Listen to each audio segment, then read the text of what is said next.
Poor David has no idea how pretty he looks, especially when he sulks and pouts, his mother thinks as she washes the dishes. If she'd known just how effective petticoating would be, she'd have done it last year and probably the year before.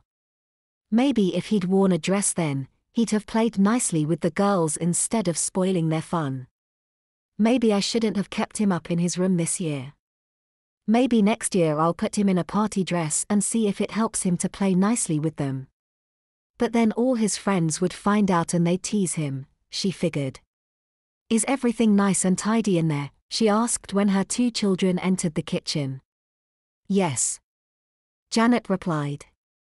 We've made a mini buffet from all the leftovers and arranged them on the table, and we're going to have a family party after we've watched a DVD, she said. That sounds nice, her mother replied. Which DVD are you going to watch? I'm not sure, Janet thoughtfully replied. I can't decide between Tangled, Brave or Frozen. Why, maybe David should choose one. That's what I said, but he can't decide either. Not Frozen, David muttered. His mother suggested Brave, since she thinks he'd enjoy that with all its warring clans and bows and arrows. I've seen it, he replied. I suggested that he could watch it again. But it's a girl's film, he mumbled. I don't think that matters under the current circumstances, she replied. Have you seen Tangled? She asked. He shook his head.